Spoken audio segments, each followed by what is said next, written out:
OK, donc corriger sur les réactions chimiques et la conservation de la masse. À la page 108, numéro 1, on vous montre une réaction chimique qui est dans le modèle corpusculaire, c'est-à-dire avec les petites billes, sauf qu'il y a quelque chose qui ne fonctionne pas ici. Si vous regardez, vous avez des atomes vous avez deux molécule de C2H6, donc 1, 2, 3, 4 carbone, 1, 2, 3, 4, ça fonctionne.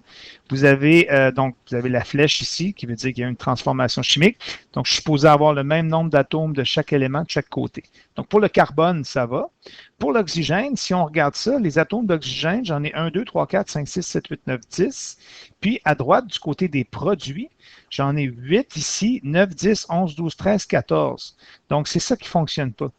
Ce que vous avez là, si on regarde là, dans le tableau, là, ici, juste en haut, du côté des réactifs, c'est ce que vous avez à gauche, puis du côté des produits, c'est ce que vous avez à droite. D'accord?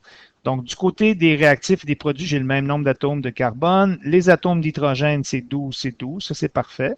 Donc, l'hydrogène, c'est des petites billes blanches que vous avez ici. Il y en a 12 de chaque côté. Mais quand j'arrive à l'oxygène, j'en ai 10 du côté des réactifs, comme je les ai comptés, mais je n'ai plutôt 14 du côté des produits. Donc ça ne fonctionne pas. Donc, on voit que la loi de la conservation de la masse n'est pas respectée. Ça, c'est pas une réaction chimique qui est balancée, c'est-à-dire qu'elle n'est pas équilibrée. Donc, il aurait fallu que je me rajoute deux autres molécules de O2 ici. Donc, mes 1, 2, 3, 4, 5, 6, 7 molécules de O2 m'auraient fait 14 atomes d'oxygène pour balancer. Donc, c'est ce qu'on vous dit ici au numéro 1. Au numéro 1B, cette réaction respecte-t-elle la loi de la conservation de la masse? C'est non, car le nombre d'atomes d'oxygène dans les réactifs n'est pas le même que le nombre d'atomes d'oxygène du côté des produits. Un ajout est-il nécessaire pour que la réaction respecte la loi de la conservation de la masse? Oui, tout à fait. Il faut ajouter 4 atomes d'oxygène. Donc, dans ce cas-ci, ce serait 2 molécules de O2 pour me faire 4 atomes d'oxygène. D'accord? Donc, ici, il faudrait rajouter, comme je l'ai mentionné, 2 molécules de O2, 1, 2, pour qu'on puisse avoir le même nombre d'atomes d'oxygène du côté des réactifs et du côté des produits. Donc, 14 de chaque côté. Ensuite, au numéro 2, on vous parle d'une réaction, c'est une neutralisation. C'est un acide qui neutralise une base pour donner un sel NaCl et de l'OH2O. On neutralise 35,5 g de chlorure d'hydrogène, 36,5 g de chlorure d'hydrogène, par 40 g, donc plus 40 g ici. D'accord? Donc, ce que j'ai ici, vous avez un total de 76,5 g du côté des réactifs. Ben, du côté des produits, quand je vais additionner mes produits, ça devrait donner 76,5 g. Donc, compléter la réaction selon l'équation suivante. Compléter le tableau ci-dessous. Donc, j'ai 76 g du côté des réactifs. Je devrais avoir 76,5 g du côté des produits. Nombre total des atomes des réactifs. J'ai un atome d'hydrogène, ça fait 1, 2 avec celui de chlore, 3, 4 oxygène, 5 avec l'hydrogène. Donc, j'ai 5 atomes au total. Je devrais avoir 5 atomes du côté des produits. Nombre total d'atomes d'hydrogène. Donc, je ne sais pas pourquoi ils ont parlé des atomes d'hydrogène. Donc, si on regarde nos atomes d'hydrogène du côté des réactifs, on en a 2. Et du côté des produits, on en a 2 aussi. Donc, j'en ai un ici, un atome d'hydrogène, j'en ai un autre là. Et du côté des produits, j'en ai 2 parce que j'ai H2. Donc, j'ai 2 atomes d'hydrogène de chaque côté, réactifs et produits. Numéro 3, parmi les cas suivants, entourer celui ou ceux qui ne respectent pas la loi de la conservation de la masse. Donc, si on regarde au numéro A, ça respecte la loi de la conservation de la masse. J'ai 2 molécules de HCl. Donc, en réalité, j'ai 2 hydrogènes du côté des réactifs. J'ai 2 hydrogènes. Puis, regardez ici, j'ai 2 hydrogènes également. Donc, les hydrogènes fonctionnent. Le chlore, j'en ai 2 parce que j'ai 2 molécules de HCl. Donc, j'ai 2 chlores du côté des réactifs. Et j'ai effectivement 2 chlores, j'ai Cl2, FeCl2 du côté des produits.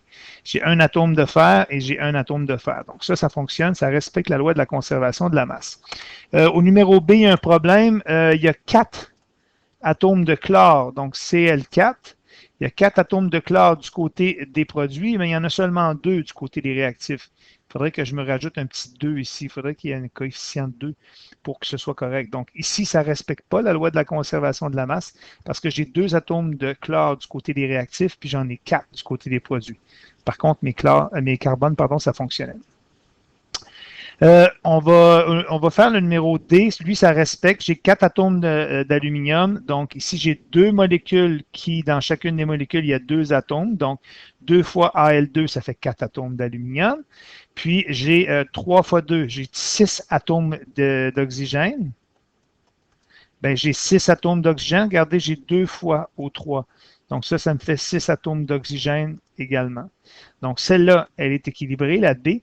Sauf qu'en C, ça ne fonctionne pas. Si vous regardez, l'addition de la masse de mes réactifs devrait me donner l'addition de ma masse de mes produits. Donc, si j'ai 57 grammes du côté des réactifs, je devrais aussi avoir 57 grammes du côté des produits, sauf qu'il me manque de la masse.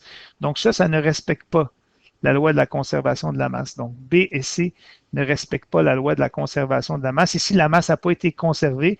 Il manque un 10 grammes que, ben, on ne sait pas il est passé où pour que ça fasse 57 du côté des produits. Déterminer la masse manquante dans chacune des réactions suivantes. Bon, écoutez, ça, je ne les ferai pas un par un, là, mais bon, il faut savoir que la flèche est importante. Donc, de chaque côté de la flèche, à gauche et à droite, du côté des réactifs et du côté des produits, ça doit me donner la même chose. De ce côté-là et de ce côté-là, la masse doit être la même. Donc, mathématiquement, ce n'est pas des numéros qui sont très difficiles à faire. Donc, du côté des réactifs et du côté des produits. Donc, par exemple, ici, on additionne 10,8 à 27,5. On enlève le 21,9 grammes. Ça veut dire qu'il reste 16,4 grammes. Si on fait le D, donc ici, 12 plus 6,3, ça fait 18,3 grammes. Si je fais 18,3 grammes moins 9,8 grammes, ça me fait 8,5 grammes qui me reste. Donc, il faut que du côté des réactifs, ce que je fais en jaune, ce soit la même masse que du côté des produits, ce que je fais en bleu. Donc, ce qui est en jaune doit égaler la somme de ce qui est en bleu dans ce que je vous montre ici. Donc, la loi de la conservation de la masse, c'est ça. Au numéro 5, je vous ai fait un code de couleur, la combustion complète d'une bonbonne de butane. Donc, j'ai 13 kg de butane. Nécessite l'utilisation de 46,6 kg de dioxygène. Donc, si vous regardez ici, j'ai 13 kg plus 46,6 kg du côté des réactifs. Donc, très important de comprendre qu'encore une fois, du côté des réactifs et du côté des produits, la masse doit être la même. La masse est conservée.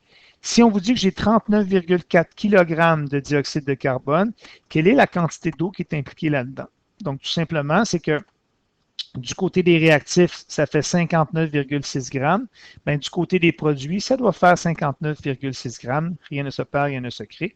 Donc, on fait 59,6 moins 39,4. C'est la démarche qu'eux font.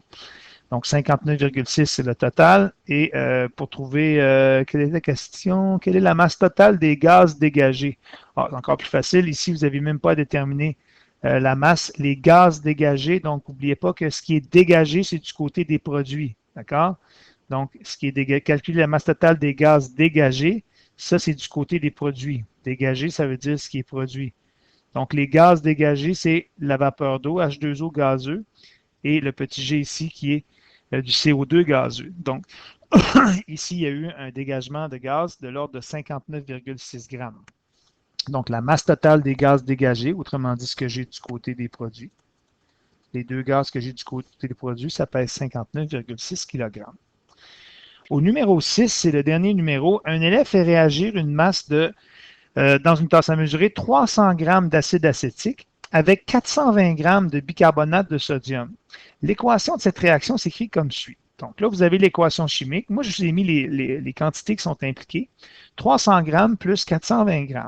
Maintenant, il y a 720 grammes total du côté des réactifs, ce qui devrait dire que du côté des produits, je devrais avoir également 720 grammes. Une fois que la réaction va s'être établie, tout ça devrait peser 720 grammes, évidemment. Donc, la loi de la masse devrait être conservée. Elle pèse le produit final et à sa grande surprise, elle constate qu'il pèse 500 grammes et non 720 grammes. Donc, ici, on arrive avec 500 grammes. À la fin, on ne comprend pas pourquoi. Elle se demande ce qui s'est passé. Propose-lui une solution. Bien, ce serait intéressant de regarder sous quelle phase, c'est-à-dire sous quel état se retrouvent les substances. Regardez, j'ai la molécule qui est ici, donc mon acide acétique, pardon, pas mon acide acétique, mon bicarbonate de sodium, qui s'est lié ici, donc mon sel que je vais avoir ici. Ça, là, le CH3COONA, là, il est sous forme aqueuse. Ça veut dire qu'il est dans l'eau. Donc, nécessairement, on peut le voir. OK? Il est sous forme aqueuse, il est dissous dans l'eau. Le H2O liquide, c'est l'eau justement qui va baigner au niveau des produits, qui va être là, dans laquelle va baigner le réactif, le premier produit, pardon. Donc, ce que je veux dire, c'est qu'il y a du dioxyde de carbone ici qui est sous forme de gaz. Donc, il est bien possible que ce soit ce gaz-là qui se soit évaporé dans l'air et qui a été perdu. Donc, autrement dit, j'ai 500 grammes, j'aurais dû en avoir 720.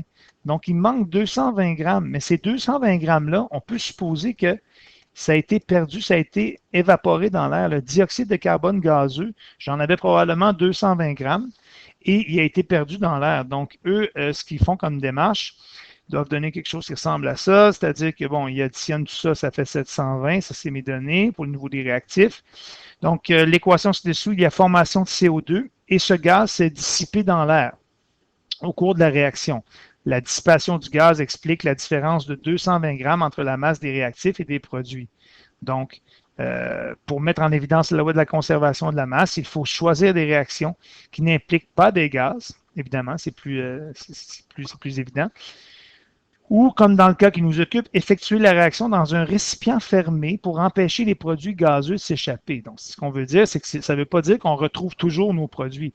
Dans ce cas-ci, on avait 500 grammes de ce produit-là avec ce produit-là. Mais il manquait des grammes, ce qui fait que c'est probablement sous forme de gaz que ça s'est échappé. Ça marche? Voilà.